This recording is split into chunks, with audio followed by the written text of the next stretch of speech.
Bonjour les amis, j'espère que vous allez bien, que vous vous portez bien, que votre trading se porte bien. Dans cette nouvelle vidéo, nous allons parler de l'analyse de la structure de marché, mais à un niveau un peu plus avancé. Donc si vous n'avez pas regardé la vidéo précédente concernant la structure de marché, je vous invite à le faire avant de pouvoir poursuivre avec celle-ci. Donc nous allons parler de l'analyse de la structure de marché à un niveau un peu plus avancé.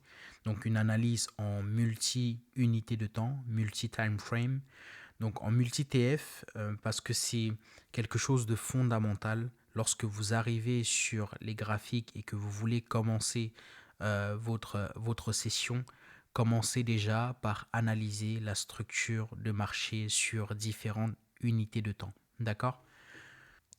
Donc lorsque vous arrivez sur les marchés, vous faites ce qu'on appelle un top-down analysis. D'accord?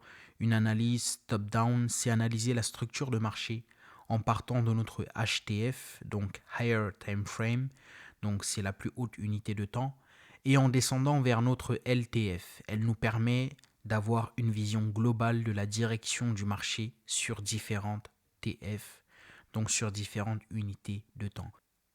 Donc lorsque vous arrivez sur les graphiques, vous n'allez surtout pas en M1, en M5 directement. D'accord? Donc vous commencez votre analyse déjà sur les plus hautes unités de temps et ensuite vous descendez progressivement. Ok. Sur ces PDF, afin de pouvoir vous permettre de mieux comprendre du coup le processus de l'analyse multi-unité de temps, donc le top-down analyse, je vous ai mis ce petit dessin ici. Donc ici, vous avez ce beau tableau ici qui est, on va dire, votre zone d'entrée, votre opportunité. D'accord? Quand vous arrivez directement en lower time frame, en M1, M5, M15, en fait, vous êtes devant du coup votre zone d'entrée. Vous êtes devant ce que vous pensez être une opportunité, mais vous ne voyez absolument pas le contexte, vous ne voyez absolument pas le narratif qu'il y a autour. Voilà pourquoi je vous ai mis ces petites images ici. Alors là, de haut, on voit le contexte, on voit tout. Mais lorsque vous êtes en M1, en M5 directement, sans passer par la HTF, en fait, vous êtes comme sur cette image-là. Vous êtes devant votre tableau, devant votre zone d'entrée, devant ce que vous pensez être votre opportunité, devant ce que vous pensez être votre pattern d'entrée, mais vous ne voyez absolument pas tout le contexte, tout le narratif qu'il y a derrière. D'accord? Vous arrivez simplement comme ça, vous voulez rentrer en position, vous ne savez pas ce que le marché a fait précédemment, vous ne savez pas ce que le marché a fait la veille, vous n'avez aucune information dessus et vous voulez simplement entrer directement sur le marché et c'est très très très dangereux. Ok, d'accord? Donc là, on va essayer d'avoir une approche professionnelle. On commence d'abord sur les plus hautes unités de temps et on descend ensuite crescendo. Les amis, vous êtes des traders, vous devez être des traders professionnels, vous devez être des snipers, vous devez entrer sur le marché avec précision après avoir fait une analyse précise. D'accord? Donc, on ne vient surtout pas sur le M1, le M5, le M15 directement. D'accord? Sinon, vous êtes comme ce bonhomme qui est certes devant le tableau, mais n'a aucune information sur ce qui se trouve autour de lui. Donc voilà. Euh, Ensuite, et je précise que c'est super important parce que imaginez que cette télé se trouvait juste derrière, il ne sait absolument pas. Il ne sait pas parce qu'il est trop proche du tableau. D'accord? Donc si cette télé se trouve ici, là, derrière, il ne sait absolument pas parce que c'est derrière lui. D'accord? Donc là, lorsqu'on va sur le medium time frame, donc l'unité de temps intermédiaire, donc on est sur du M15, H1, H4 à peu près. Là, ce qui est bien, c'est que vous prenez du recul. D'accord? Vous prenez du recul ici et vous avez une meilleure visibilité sur le marché de ce qui se passe autour de vous. D'accord? Même si en vous éloignant, du coup, vous avez moins de visibilité sur votre objectif. Voilà pourquoi j'ai mis un petit brouillard ici. OK? Mais vous avez une meilleure lecture du marché. Là, vous voyez qu'on voit un petit peu la télé, on voit un petit peu le canapé qui est ici. Donc vous avez une meilleure visibilité sur le marché, même si effectivement votre point d'entrée, s'éloigne un tout petit peu et vous avez moins d'informations. D'accord? Donc quand vous allez sur du H4 par exemple, vous avez très très peu d'informations sur le M1, sur le M5. Ok? Puisque les informations contenues en M1, M5 sont justement cachées dans le H4, dans le H1. Voilà pourquoi lorsque vous vous éloignez, vous avez une perte d'informations ici. J'espère que c'est clair et que ce petit dessin vous aide vraiment à comprendre là où je veux en venir. Ok, donc là, on continue et surtout garder à l'esprit que nous sommes en train de faire ce qu'on appelle une recherche d'information. Ok, donc là, on va en higher time frame, donc la plus haute unité de temps. Ça peut être du daily, du weekly ou du monthly. Ça dépend de l'approche que vous avez, soit du scalping, soit de l'intraday, soit du swing. Ok, donc lorsque vous êtes en higher time frame, ce qui est bien du coup, c'est que vous avez une meilleure visibilité sur ce qui se passe dans l'ensemble, d'accord? Vous avez le narratif devant vous, vous avez tous les éléments qui sont, on va dire, à peu près visibles, mais effectivement, plus vous montez en daily, en weekly ou en monthly, et moins vous avez des informations du coup sur les unités de temps un peu plus basses. Voilà pourquoi j'ai mis un petit brouillard un peu plus grand que sur la photo précédente. Donc là, vous avez du coup moins de visibilité à ce niveau-là, ok, mais au moins vous avez une meilleure visibilité sur l'ensemble, ok, de la pièce. Donc cette pièce, vous l'aurez compris, c'est le marché. Donc vous avez une meilleure visibilité de ce qui se passe sur le marché en daily, en weekly ou en monthly, suivant votre approche, mais vous avez moins d'informations du coup sur les plus petites unités de temps, sur le LTF ou le MTF. D'accord? Donc, lorsque vous arrivez en daily, c'est bien, vous avez du coup, on va dire, une vue d'ensemble de ce qui se passe, mais à ce moment-là, il faudrait descendre du coup en medium time frame, donc en M15, H1, H4, pour y voir un peu plus clair et ensuite vous descendez directement sur le M1, M5 pour votre zone d'entrée. Donc le but c'est d'avoir une vision claire, d'accord? Toutes les time frames sont alignées. Regardez sur cette image là ici, ce bonhomme a une vision claire sur la pièce. Vous avez une vision claire sur ce qui se passe sur le marché lorsque vous alignez la LTF, la MTF et la HTF. Donc lorsque les trois unités de temps sont alignées, vous avez une vision claire de ce qui se passe sur le marché. D'accord? Donc on ne va pas se contenter juste de la LTF ou juste de la MTF ou juste de la HTF. Peu importe la stratégie que vous avez, peu importe l'approche que vous avez, peu importe votre manière de trader, il faut toujours faire votre analyse sur différentes unités de temps. D'accord? Et idéalement, il faudrait que ces unités de temps aient quand même assez d'espace entre elles. D'accord? Ne venez pas faire une analyse sur du M1. Ensuite, en MTF, vous avez du M5 et en HTF, du M15. Non, les amis, non. Je vous assure, essayez quand même d'avoir un peu plus d'espace sur vos unités de temps pour avoir une meilleure visibilité de ce qui se passe sur le marché. On cherche de l'information, très important. On cherche de l'information, on cherche à comprendre où le prix va, on cherche à comprendre ce que le prix fait, on cherche à comprendre ce qui s'est passé la veille et ce qui va potentiellement se passer aujourd'hui. On cherche à comprendre ce qui s'est passé il y a 2 jours, il y a 3 jours, quelles sont les conséquences que ça va avoir sur le marché. On cherche à comprendre à quel niveau est le prix, dans quelle zone est le prix actuellement et ce que cette zone va produire potentiellement dans la journée.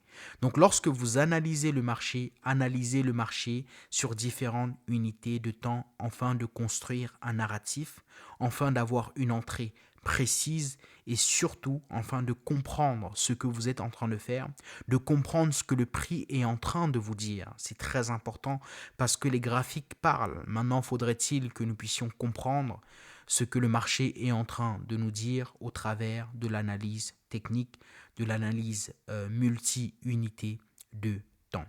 Donc voilà les amis, nous allons passer sur les graphiques pour voir un exemple d'analyse multi-unité de temps.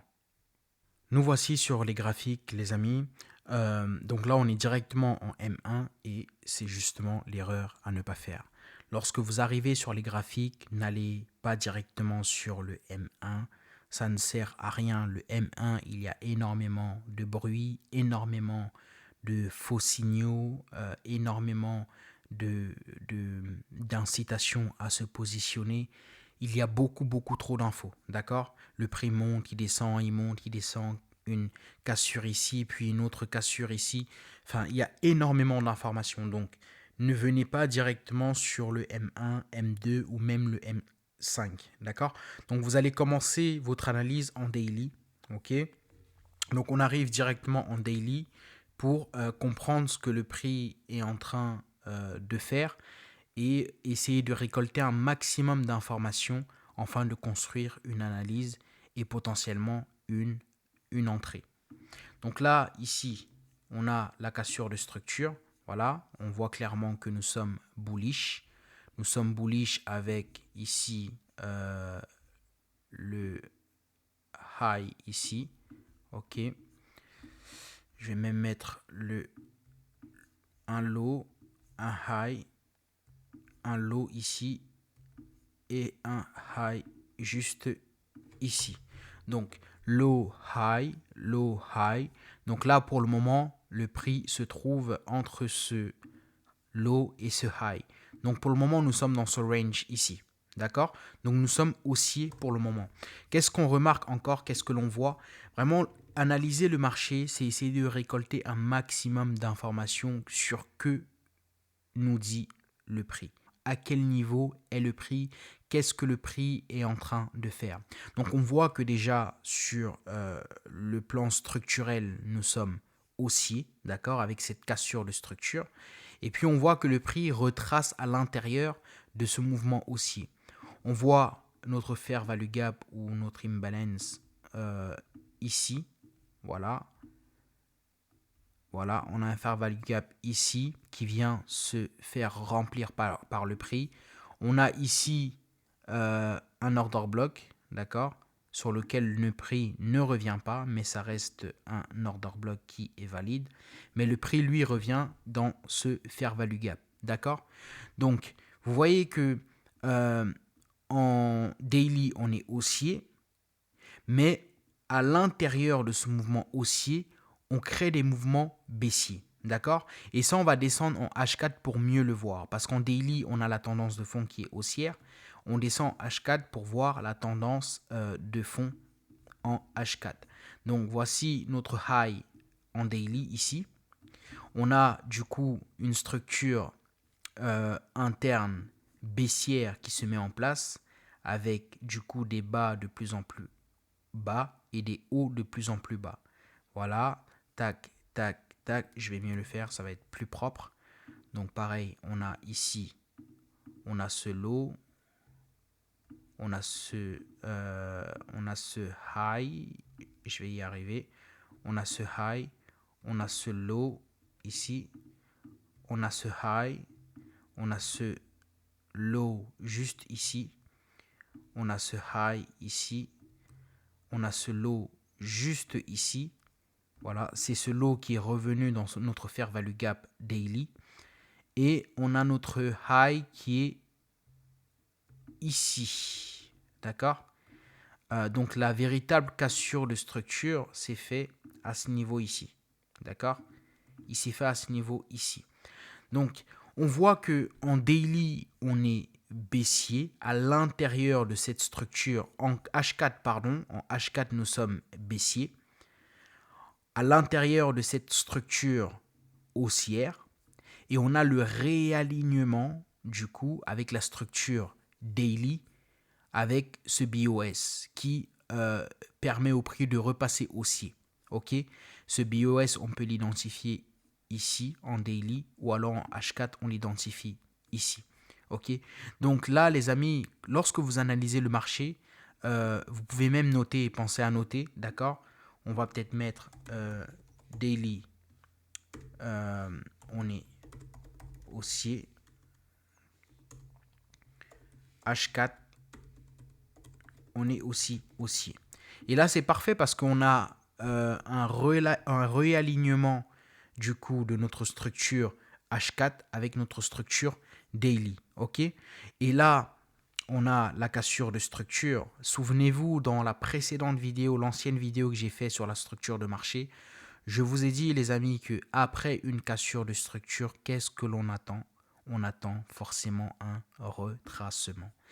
Donc, donc là, en daily, du coup, j'ai cette cassure de structure là. Le prix va se réaligner du coup avec notre structure externe haussière. Le prix se réaligne à ce niveau ici. Qu'est-ce que l'on attend? On attend du coup un retracement qui va se faire. D'accord? On a une zone ici qu'on peut dessiner. Voilà, le prix va potentiellement revenir dans cette zone. Alors, POI Daily, juste ici. On a cette zone également ici qui peut être pertinente. Voilà. Ici, on a de l'imbalance, d'accord? On a un POI ici, on a un deuxième ici, d'accord? On a même un troisième ici. On a même un troisième ici qu'on peut tracer également, ok? Donc là, du coup, qu'est-ce qu'on comprend? Qu'est-ce que l'on voit? On voit premièrement ici une cassure de structure en daily, d'accord? On peut se poser la question, est-ce que c'est une prise de liquidité? Est-ce que c'est une cassure? Donc on peut se poser la question, est-ce que c'est une prise de liquidité ou est-ce que c'est une cassure de structure?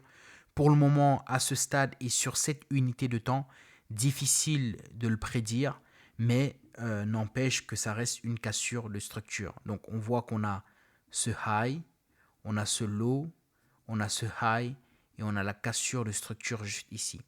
On descend du coup en H4 et là on peut mieux identifier cette cassure de structure. On a le high, le low, le high, un low, cassure de structure. Ok?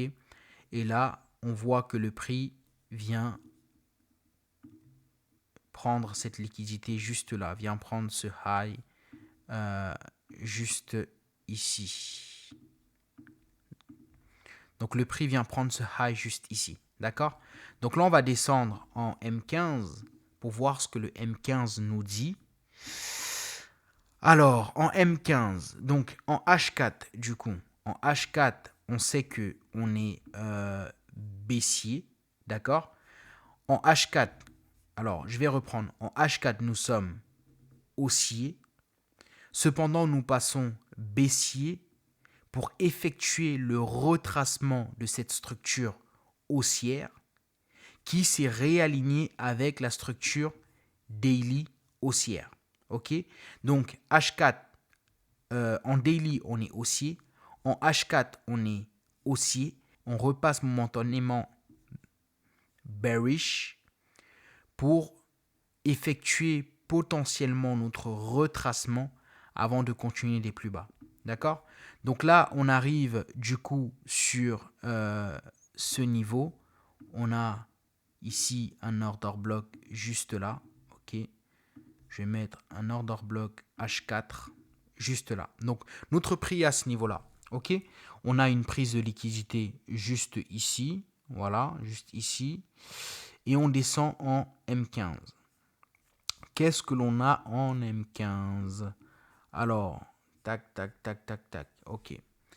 En M15, alors, il est quelle heure? Il est 22h45. Je vais défiler pour qu'on puisse arriver sur une journée pleine.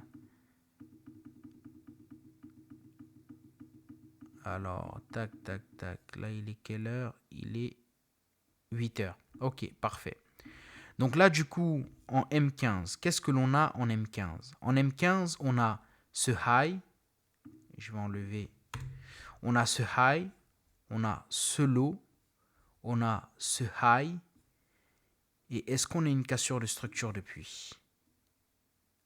Si je trace ça, on n'a pas de cassure de structure. On a une prise de liquidité. Le prix qui est venu sweep ce lot ici, mais ce n'est pas une cassure, ce n'est pas une véritable cassure, ok? Pour vraiment identifier une véritable cassure, il faut une vraie cassure, quelque chose de franc, quelque chose de brut, d'accord? Là, on voit que le prix est venu timidement en dessous de ce lot et est reparti directement, d'accord? Donc, pour le moment, en M15, on sait qu'on est passé baissier, D'accord? Donc notre M15 est réaligné avec notre H4. Là, si on va en H4, comme on l'a vu, on est baissier. D'accord? Il y a cette cassure de structure ici en H4. Le prix revient à l'intérieur. D'accord? Et on voit que notre M15 également, on est baissier. Donc H4 baissier, M15 baissier. Alors, je vais du coup remettre la notation. Comme je vous ai dit, n'hésitez pas à écrire. Donc en daily, on est haussier. En H4, on est en externe. H4 externe, on est haussier et interne, on est baissier. Ok? Et en M15, on est baissier également. D'accord? Donc là, donc on arrive à ce niveau-là, il est 8 heures du matin. D'accord? Donc on voit que du coup, le prix est dans une supply 4 heures. Voilà, notre supply 4 heures juste ici. On a une cassure de structure juste ici. Et on a le prix qui arrive sur cette supply. Donc on va voir comment le marché évolue. Pour l'instant, là le marché nous dit que l'on doit vendre. Pourquoi? Parce qu'en M15, on est baissier. En H4, on est passé également, on est baissier également avec cette cassure de structure ici. Donc le prix nous dit que l'on doit vendre. Donc on verra si du coup le marché nous offre une opportunité pour entrer. Donc on voit ce que le marché nous donne. Ok, d'accord. Donc là, on voit que en interne du M15, donc le M15 en externe, on est baissier en structure externe. En structure interne, on est haussier avec du coup ce high, ce low, ce high, ce low, ce high, ce low, ce high, ce low, ce high. Donc si on veut entrer sur le marché, on doit attendre d'abord cette cassure de cette structure euh, interne qui est haussière. Ok? C'est pour ça que les amis, je vous ai dit, n'hésitez pas à l'écrire parce que sur une unité de temps, on est haussier, puis après on passe baissier, puis après on passe haussier sur une autre unité de temps, puis après on passe baissier. Donc n'oubliez pas ou n'hésitez pas d'écrire pour ne pas vous y perdre. D'accord? Donc je récapitule, en M15, on est baissier, d'accord? Mais en interne, on est haussier. Et notre dernier mouvement haussier ici est là. Donc on a du coup ce high, juste ici. Voilà. On a ce low juste ici. Et on a potentiellement ce high. Si on veut rentrer en position de manière safe, on va attendre d'abord cette cassure de structure pour que la structure interne se réaligne avec la structure externe M15 et qu'ensuite on pourra rentrer. Donc là, on voit comment le marché évolue. Ok. Les amis, regardez-moi cette bougie. Donc on a le prix qui vient casser cette structure ici. Je vais enlever du coup la session asiatique. On a la cassure qui intervient ici. Et on a le prix qui retrace au travers de cette bougie-là. D'accord? Donc ici, on a une nouvelle cassure de structure. Ici. Ok? Ok. Ici encore, on a une nouvelle cassure de structure.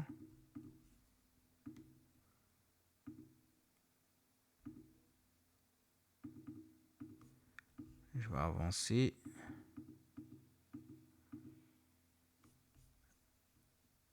Ok, là on a une nouvelle cassure de structure. Et là on a une cassure de structure vers le bas. Regardez-moi cette cassure de structure.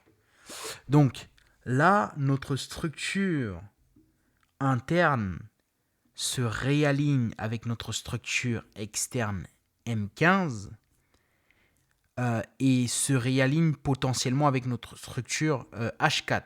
D'accord? Donc à ce moment-là, ici, on peut chercher une entrée sur cette zone ici. D'accord? Je vais essayer de tracer du coup mon Fibonacci. On va prendre les 50%.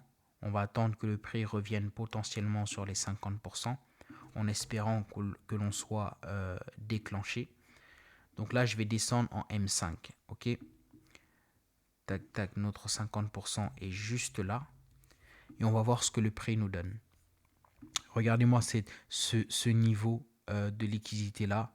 Le marché vient accumuler des positions, liquidation, cassure.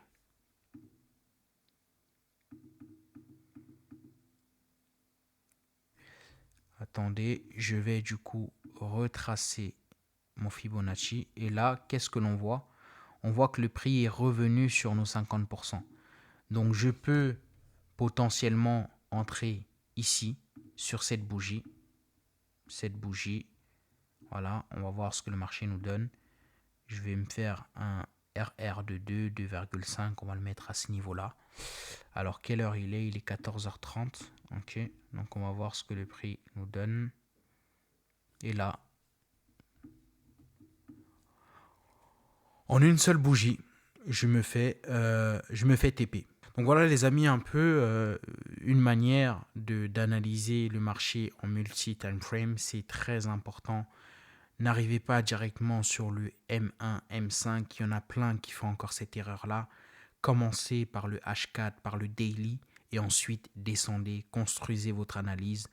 Mettez des annotations, dessinez vos zones pertinentes, vos zones d'entrée et ensuite vous cherchez à entrer sur le marché et pas avant. Donc voilà pour cette vidéo les amis, on se dit à très bientôt pour une prochaine vidéo. N'hésitez pas à mettre des commentaires, à liker la vidéo, à vous abonner et si vous avez des questions, je reste disponible pour y répondre. Excellente journée à vous et à très bientôt.